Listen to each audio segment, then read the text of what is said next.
We recognize it's a dangerous world. I know this nation still has enemies, and we cannot expect them to be idle.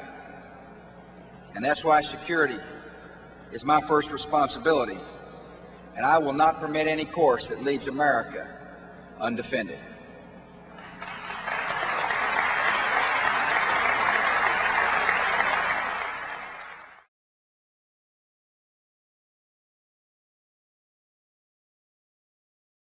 I was sufficiently frustrated that I asked to be reassigned. And I thought, if the administration doesn't believe its national coordinator for counterterrorism when he says there's an urgent problem, and if it's unprepared to act as though there's an urgent problem, then probably I should get another job. You then write a letter or a memo on September the 4th to Dr. Rice expressing some of these frustrations. You urge policymakers to imagine a day after hundreds of Americans lay dead in a home or abroad after a terrorist attack and ask themselves what else they could have done. You write this on September the 4th, 7 days before September 11th. That's right.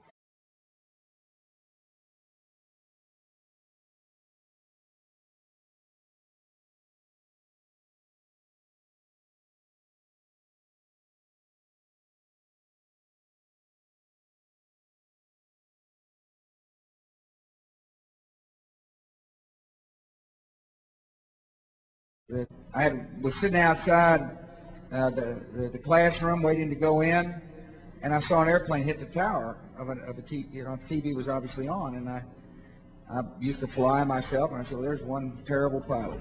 Would you please stand and recognize the President? Good morning.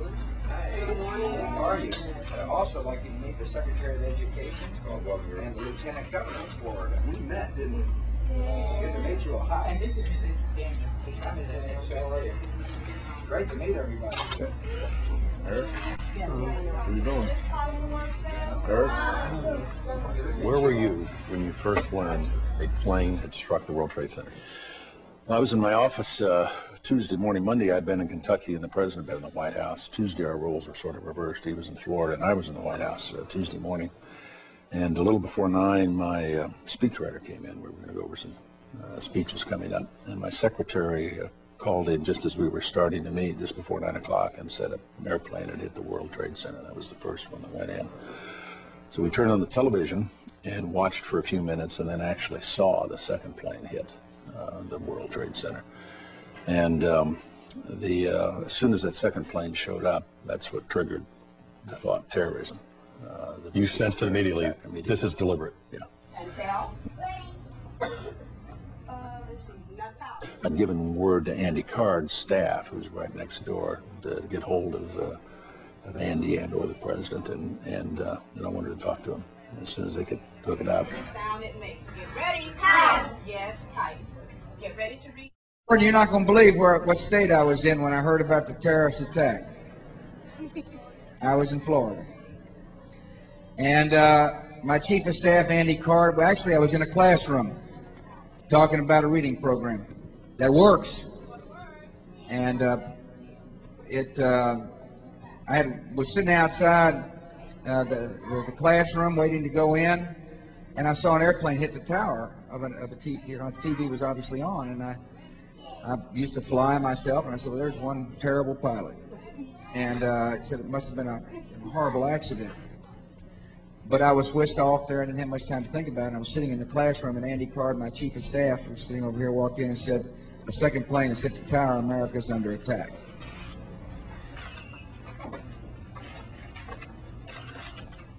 I was thinking about what it meant for America to be under attack. It was an amazing thought. Thank you. Everybody touch the title of your story, fingers under the title. Get ready to read the title, The Fast Way. We're waiting for one member. I think you have to ask yourself why somebody would do what he does. Get ready. Go, cat, go. Yes, the cats go. Fingers under the first word. I had realized there on the ground in Florida we were under attack. Go, cat, go.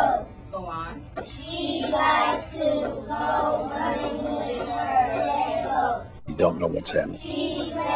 We don't know by who. We don't know how many additional planes are coming. We don't know what all is planned for us at that point. We would have been absolute fools not to go into button-down mode and leave us leaderless in a moment of crisis. And we believed that we would be attacked many more times that day. Let's clean that up. I needed to know what the facts were. But I knew I needed to act. I knew that if the nation's under attack, the role of the commander-in-chief is to respond forcefully to prevent other attacks from happening. Try that again. Get ready. Immediately following the first attack, I implemented our government's emergency response plans. Our military is powerful, and it's prepared. Try that again. Get ready. I gave our military the orders necessary to protect Americans, do whatever it would take to protect Americans. What's behind the word said? And what does that comma mean? Let's read that sentence. When something like this happens, we've got certain obligations and responsibilities we've got to carry out.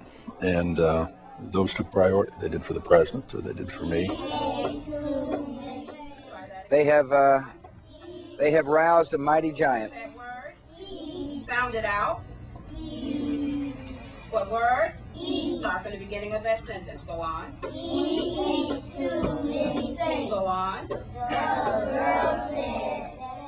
He made some key decisions that were very important to the operation. Let's read that sentence again. Go on. What's the most important decision you think he made? I suppose the toughest decision was this question of whether or not we would intercept incoming commercial aircraft.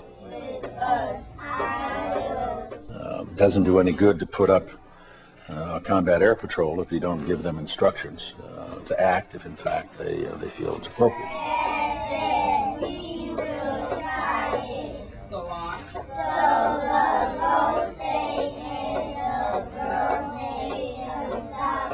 And the President of the United States' most solemn responsibility is to keep this country secure. Let's go. Must be sick. From the beginning. Fingers on the... Where there is suffering, there is duty. The President himself must be responsible.